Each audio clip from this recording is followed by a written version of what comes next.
Hello dear learners, আজ আমি ডাব্লিউ.বি. Yeats রচিত আরেকটি কবিতা সেপ্টেম্বর 1913 এই কবিতাটি সামারি নিয়ে আলোচনা করব। আশা করি ভিডিওটি আপনাদের জন্য অনেক হেল্পফুল হবে। তো চলুন সামারিতে যাওয়া যাক। September 1913 is a poem by W.B. Yeats expressing his disappointment in Ireland's middle class and their focus on money over national pride. তো এই কবিতাটি W.B. ইয়েটস লিখেছেন। আর এখানে মূলত কবি ইয়েটস তার যে হতাশাটা, মানে কবি তো আয়ারল্যান্ডের নাগরিক, তো তার ম্যাক্সিমাম কবিতায় আর কি আয়ারল্যান্ডের কন্টেম্পোরারি যে সোসাইটি ছিল বা সেই সোসাইটির মানুষগুলো কীরকম ছিল, তার সমসাময়িক যে সমস্যাগুলো ছিল তার কবিতার মাধ্যমে কিন্তু তিনি তুলে ধরেছেন। তো এই কবিতাতেও সেম, তিনি এই কবিতার মাধ্যমে যে আয়ারল্যান্ডের যে মিডল ক্লাস মানে সোসাইটির যে মিডল ক্লাস লোকগুলো ছিল বা ফ্যামিলিগুলো ছিল, তো তাদেরকে নিয়ে একটা হতাশা প্রকাশ করেছেন। কীরকম হতাশা, যে এই লোকগুলো মিডল ক্লাস লোকগুলো মূলত তাদের যে একটা জাতীয় অহংকার বা দেশের জন্য কিছু ভালোবাসা থাকা দরকার বা ধর্মের প্রতি অনুরাগী হওয়া দরকার, দেশের প্রতি কিছু করা দরকার বা প্যাট্রিয়টিজম যে থাকা দরকার, এই বিষয়গুলোর উপরে অর্থটাকে আর কি বেশি বড় করে দেখতেছে এই লোকগুলো, মানে এই লোকগুলোকে মানিকে বেশি ইম্পর্টেন্স দিচ্ছে ন্যাশনাল প্রাইডের থেকে। তো এই বিষয়টা নিয়ে কবি হতাশ প্রকাশ করেছেন। He contrasts these with the heroic Irish figures of the past, lamenting that their sacrifices now seem forgotten. তো তিনি এই মিডল ক্লাস সোসাইটিটাকে, মানে যারা টাকার পিছনে ছুটছে, যাদের কাছে অর্থই একমাত্র গোল, তো এই মিডল ক্লাস সোসাইটিটাকে তার মানে পাস্টে যে হচ্ছে আয়ারল্যান্ডের যে হিস্টোরিক ফিগারগুলো ছিল অতীতে, সেই ফিগারগুলোর সাথে তুলনা করে বা পার্থক্য করে। কি পার্থক্য করে, যে এরা যেমন বর্তমানে টাকার পিছনে ছুটছে, টাকাকে বেশি ইম্পর্টেন্স দিচ্ছে, তো আগের যে আইরিশ হিস্ট্রিক ফিগারগুলো ছিল বা বিখ্যাত যে নেতাগুলো ছিল, যারা দেশের জন্য জীবন দিয়েছে, যারা দেশের জন্য কাজ করতো, তাদের সাথে পার্থক্য দেখায়। আর এটা ভেবে আর কি শোক প্রকাশ করে যে তারা কতটা আত্মত্যাগী ছিল, তাদের জীবন স্যাক্রিফাইস করেছে। তো তাদের সেই স্যাক্রিফাইসগুলো আর কি বর্তমানে ভুলে যাওয়া হয়েছে, কেউ মনেও করে না সেই হিরোইক মানুষগুলোর আর কি স্যাক্রিফাইসগুলো। In the first stanza, Yeats criticizes the Irish middle class for caring too much about money, family in a crazy deal. তো প্রথম স্ট্যাঞ্জায় কবি W.B. ইয়েটস মূলত আইরিশ মিডল ক্লাস যে টাকার পিছনে ছুটছিল বা টাকাকে বেশি আর কি মূল্যবান কিছু মনে করছিল, টাকার প্রতি বেশি কেয়ারিং ছিল, এই বিষয়টা নিয়ে ক্রিটিসাইজ করে বা ভর্ৎসনা করে। They are also focused on shallow empty prayers and savings.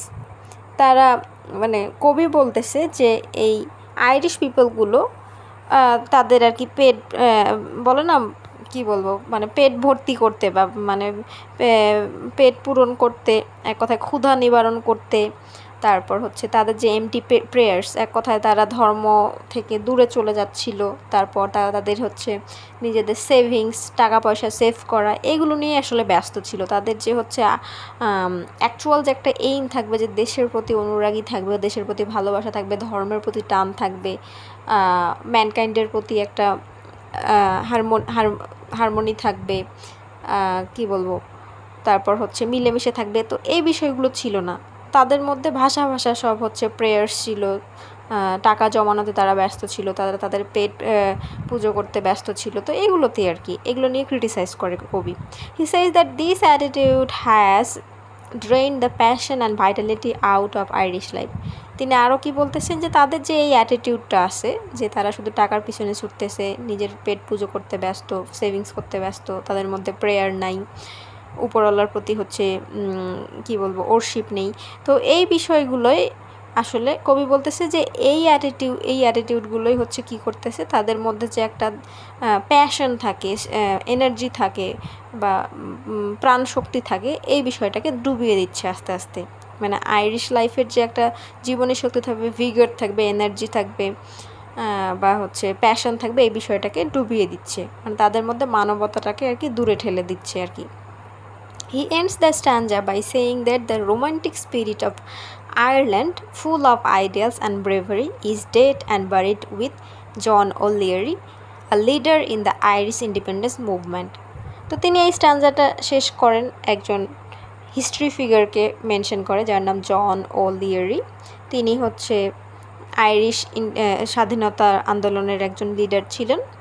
তো তিনি যতটা আর কি ভিগারিয়াস ছিলেন, যতটা প্যাশনেট ছিল দেশের প্রতি কাজ করার জন্য, দেশের ইন্ডিপেন্ডেন্সের জন্য, তো বর্তমানে সেইটার যে হচ্ছে নেই বা সেটা যে একদম অ্যাবসেন্স আছে, তো এই বিষয়টাকে উল্লেখ করে আর এই হিস্ট্রিক ফিগারটাকে মেনশন করে বা রেফার করে কবি এই প্রথম স্ট্যান্জাটা শেষ করে দেয়। Second স্ট্যান্জা Yeats talks about the great Irish heroes of the past who are different from the current generation. দ্বিতীয় স্ট্যান্জায় কবি ডব্লিউ.বি. ইয়েটস সেই সব মহৎ Irish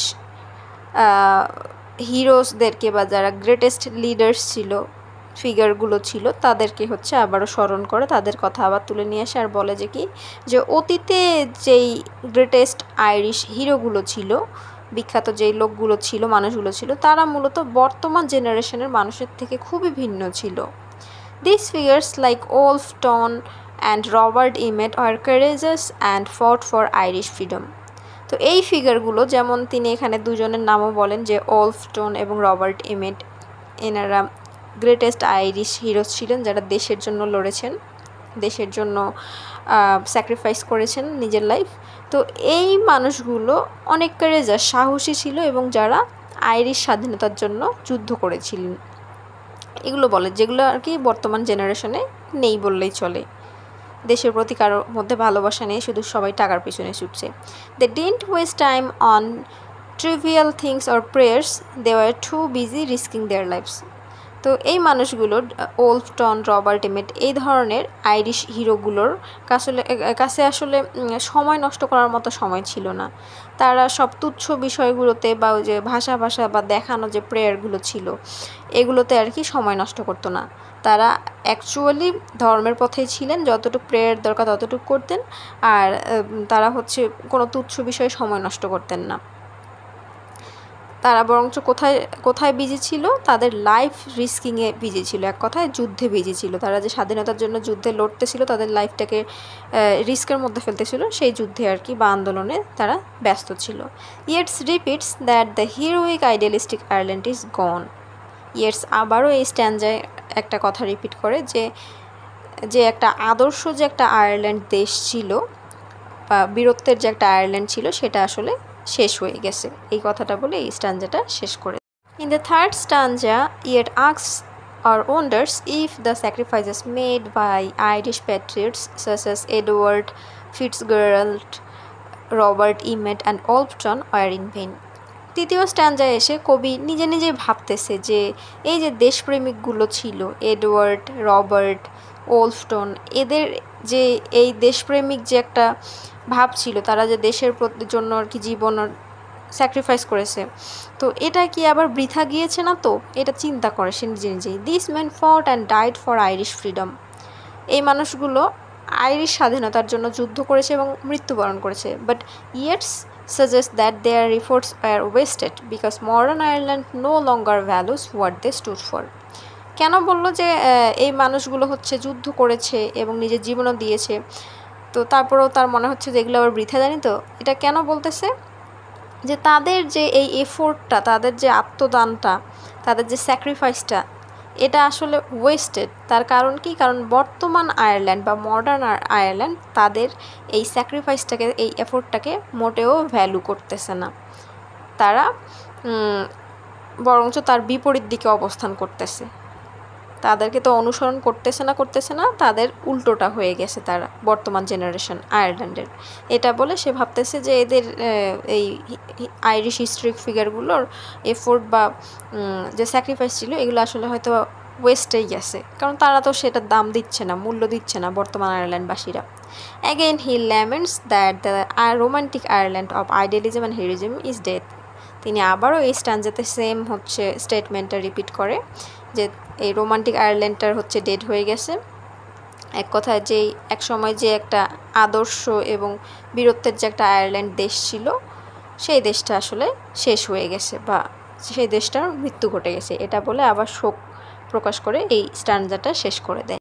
In the final stanza or fourth stanza, Yeats imagines if the heroes of the past were brought back to life. He suggests that the modern Irish might dismiss them and trivialize their sacrifices, saying they were simply motivated by personal or romantic reasons. ওকে, তো final স্ট্যাঞ্জা আর fourth স্ট্যাঞ্জায় আমরা কি দেখতে পাচ্ছি যে কবি ডব্লিউ.বি. Yeats imagine করতেছে যে যদি অতীতের এই গ্রেট হিরোগুলোকে, যারা আর কি তাদের লাইফ স্যাক্রিফাইস করেছে, যারা স্বাধীনতার জন্য লড়েছেন, তো এই গ্রেটেস্ট ফিগারগুলোকে যদি আমরা বর্তমান লাইফে ফিরে নিয়ে আসতাম, তাহলে কি হতো, এই মডার্ন আইরিশ সোসাইটির যে মানুষগুলো আছে তারা তাদেরকে ডিসমিস করে দিত, মানে পাত্তাও দিত না, তাদেরকে হচ্ছে বাতিল করে দিত এই ধরনের। আর তাদের যে হচ্ছে স্যাক্রিফাইসটা আসে বা তাদের যে এফোর্ট স্যাক্রিফাইস দেশের জন্য আছে, এটাকে তারা পুরোপুরি তুচ্ছভাবে দেখত। আর তারা বলতো যে তারা হচ্ছে সামান্যভাবে মোটিভেটেড হয়েছে, সেটা পার্সোনালি হোক বা রোমান্টিক রিজনেই হোক না কেন। এক কথায় তারা তাদেরকে কোনো ভ্যালুয়েশনে দিত না। যদি তাদেরকে ফেরত নিয়ে আসা হতো ফার্স্ট হিরোদেরকে, তাদেরকে জাস্ট পাত্তা না দিয়ে তারা বর্তমান আইরিশ পিপলরা কী করতো, কোনো ভ্যালুয়েশন দিত না, পাত্তা না দিয়ে তারা আগায় যেত তাদেরকে আর এই হিস্ট্রিক ফিগারগুলোকে পিছনে ফেলে। However, these men gave their lives for Ireland with little regard for personal safety. যাই হোক, এই মানুষগুলোই কিন্তু এক কথায় যে পাস্টের যে হিরো ফিগারগুলো আছে, এই মানুষগুলো কিন্তু এই আয়ারল্যান্ডের জন্য তাদের জীবন দিয়েছিল। Yeats finishes the poem by saying that we should let these heroes rest in peace as they are dead and gone along with the Ireland they represented. তো কবি এই কবিতাটা শেষ করে একটা কথা বলে যে আমাদের আসলে এই হিরোগুলোকে শান্তিতে আর কি তাদের ওই পৃথিবীতে থাকতে দেওয়া উচিত। আর যেহেতু তারা মৃত্যুবরণ করেছে এবং চলে গেছে, along with the Ireland they represented, আর সেই দেশটাকেও সেভাবে শান্তিপূর্ণভাবে রাখা উচিত যেই দেশটাকে তারা একসময় রিপ্রেজেন্ট করে গেছে। তো এখানে আমরা মূলত কি বুঝলাম যে তিনি ফাইনাল স্ট্যাঞ্জাতে এসেও সেই হিরোইক ফিগার্সগুলোকে স্মরণ করতেছে, আর এটাও বলতেছে যে মডার্ন আইরিশ সোসাইটির মানুষরা হয়তো বা তাদেরকে ভ্যালুয়েশন দিতে পারতো না, তাদেরকে প্রাপ্য অনার করতে পারতো না, সম্মান দিতে পারতো না। কিন্তু তারপরেও যাই হোক, কবি বলতেছে যে আমাদের দিন শেষে তাদের শ্রদ্ধা জানানো উচিত, তাদের স্মরণ করা উচিত, বর্তমানে যে জেনারেশনের মানুষদেরকে তাদের সম্পর্কে বলা উচিত, জানানো উচিত, তাদেরকে সম্মান করতে জানানো উচিত। এই কথাগুলো বলে কবিতাটা শেষ করে। তো এই ছিল আজকে সেপ্টেম্বর 1913 কবিতার সামারি ভিডিও। তো কবিতার মুখ্য বিষয় যেটা আসতেছে সেটা হচ্ছে কবি বলতেছে তার যে কন্টেম্পোরারি বা সমসাময়িক যে আইরিশ সোসাইটিটা আছে সেখান থেকে প্যাট্রিয়টিজম বিষয় বা মানে দেশপ্রেম বিষয়টা আর কি উঠে গেছে বা হারিয়ে গেছে। অতীতে যেই মানুষগুলো তাদের জীবন ত্যাগ করেছে, আত্মদান করেছে, তাদের যে এফোর্ট দিয়ে স্বাধীনতাটা নিয়ে এসেছিল, ইভেন সেই মানুষের এফোর্টগুলোকে বর্তমান মানুষজন কোনো দাম দিচ্ছে না, ভুলে যাচ্ছে। তো কবি বলতেছে অন্তত তাদের দেখে যদি আর কি আমাদের বর্তমান জেনারেশনের মানুষরা যদি অনুপ্রাণিত হতো তাও হতো। কিন্তু তিনি বলতেছেন কি যে না, যদি আমাদের এই অতীতে যেই গ্রেট ফিগারগুলো যে আছে যারা দেশের জন্য লড়ে গেছেন ওদেরকে যদি আনা হতো, এখন দেখা যেত কি বর্তমান মডার্ন আইরিশ সোসাইটির পিপলরা মোটেও তাদের ভ্যালুয়েশন করতো না, উল্টো তাদেরকে পাত্তা না দিয়ে তাদেরকে পিছনে ফেলে লাগে যেত। কিন্তু দিন শেষে তারপরেও কবি চাচ্ছে যে না, আমাদের সেই গ্রেট লিডারগুলোকে শান্তিতে তাদের মতো করে পরপারে থাকতে দেওয়া উচিত, তাদেরকে সম্মান করা উচিত, তাদেরকে দিন শেষে স্মরণ করা উচিত এবং তাদের কাজের মাধ্যমে আমাদের অনুপ্রাণিত হয়ে সামনে আগানো উচিত। তো এভাবে কবিতাটা শেষ করে কবি। তো আশা করি আমার এই সংক্ষিপ্ত ভিডিওটি আপনাদের জন্য অনেক হেল্পফুল হবে। ভিডিওটি ভালো লেগে থাকলে অবশ্যই ভিডিওটি দেখবেন, শেয়ার করবেন এবং আমার চ্যানেলটি সাবস্ক্রাইব